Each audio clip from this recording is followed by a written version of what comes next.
सावित्री 2 बेटों की माँ थी। उसे इस बात पर बड़ा घमंड था। वो मानती थी कि बेटे घर की शान होते हैं। ये ले सावित्री, मिठाई खा, मेरे यहाँ पोती पैदा हुई है। ये सुनते ही सावित्री मुंह बना के कहती है, अरे तू तो लुट गई, बर्बाद हो गई, तेरे यहाँ लड़की पैदा हो गई। अरे तू ऐसा क्यों कह रही है, मैं तो बहुत खुश हूँ। अरे जब तेरी पोती के पीछे तुझे खर्चे पर खर्चे करने पड़ेंगे ना, तब ये तेरी सारी खुशी गम में बदल जाएगी। पहले लड़की की पढ़ाई लिखाई का खर्चा, फिर उसकी शादी का खर्चा। अरे आजकल की शादियाँ कितनी महंगी हो गई है, गहने बनाओ, लाखों रुपए पानी की तरह बह जाते हैं। लड़कियां तो सिर्फ खर्चा करवाने के लिए ही पैदा होती हैं। इस तरह लड़कियों के प्रति अपने विचार व्यक्त करते हुए सावित्री ममता को लंबा चौड़ा भाषण देके चली जाती है। अब तो आप लोग इस कहानी में सावित्री देवी का पात्र अच्छी तरह समझ गए होंगे। कुछ समय बाद सावित्री की बड़ी बहू भी एक लड़की को जन्म देती है। फिर क्या था, सावित्री पूरा आसमान सर पर उठा लेती है। हे भगवान, ये तू मुझसे किस जन्म का बदला ले रहा है? अरे मैं तो मंदिर में रोज आकर तुझसे कहती तो थी कि मुझे एक पोता चाहिए, और तूने मुझे पोती दे दी। इतनी मिठाइयाँ और प्रसाद चढ़ाने का क्या फायदा हुआ?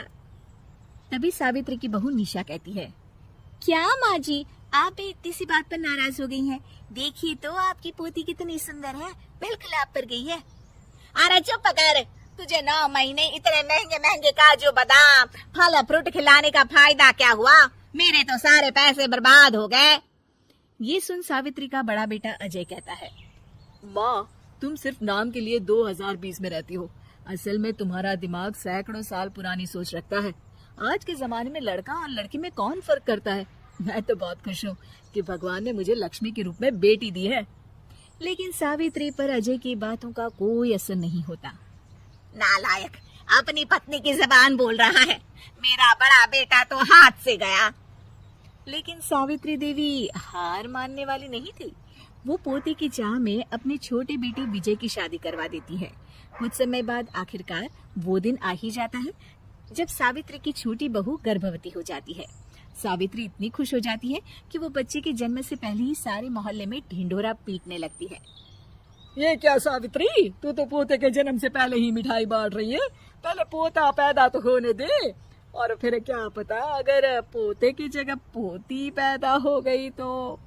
ये सुन सावित्री चिढ़ जाती है। अरे अपनी काली जबान मत चला, मेरी मिठाई खा के मेरा ही बुरा सोच रही है। बड़ी आई, ला मेरी मिठाई वापस कर।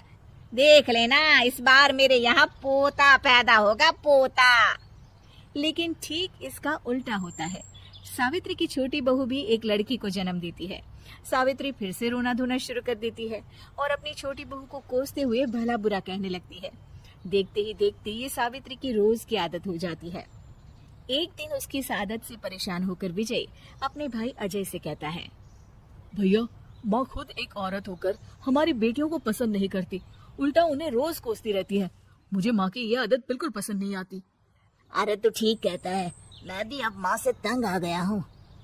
अच्छा, तो अब तुम दोनों इस तरह पीठ पीछे मेरी बुराई भी करने लग गए हो? नहीं माँ, हम चाहते हैं कि घर में शांति बनी रहे। हमें हमारी बेटियाँ बहुत प्यारी है। मैं नहीं चाहता कि वे तुम्हारे ताने सुन सुन कर बड़ी हो, और इसीलिए हम दोनों ये घर छोड़कर चले जाएंगे। हाँ माँ, मैं भैया की बात से सहमत हूँ। जब तुम इस घर में अकेली रहोगी तब तुम्हें अपनों की कीमत का एहसास होगा।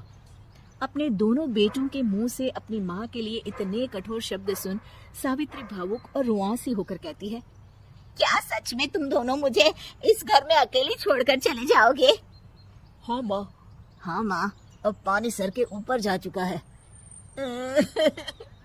मैं तुम दोनों के बिना नहीं रह सकती।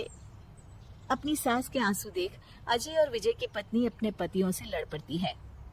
अरे जिसे जाना है वो जाए, मैं माँ जी को छोड़कर कहीं नहीं जाने वाली। भाभी, आप ये क्या कह रही हैं? वही जो तुम सुन रहे हो, दीदी बिल्कुल सही कह रही है। हम बेटियों के संस्कार हमें सिखाते हैं कि सास माँ समान नहीं बल्कि माँ ही होती है, और उस माँ की जिंदगी भर सेवा की जाती है। बेटे अपना फर्ज भूल सकते हैं, लेकिन बेटियां नहीं। आप दोनों शौक से जा सकते हैं। माँ जी, हम दोनों के रहते आपको किसी बात की फिक्र करने की जरूरत नहीं। फिर क्या था, सावित्री के ऊपर छाए बेटों के घमंड के बादल उसकी बेटी स्वरूप बहुओं की तीज के आगे आंसू के रूप में परिवर्तित होकर सावित्री की आंखों से बहने लगते हैं और वो उन दोनों को गले लगा लेती है। मैं जिंदगी भर बेटियों को कोसती रही, लेकिन आज तुम दोनों को देख मुझे समझ आ गया कि बड़े अभागे होते हैं वो लोग जिनके घर बेटियां नहीं होती।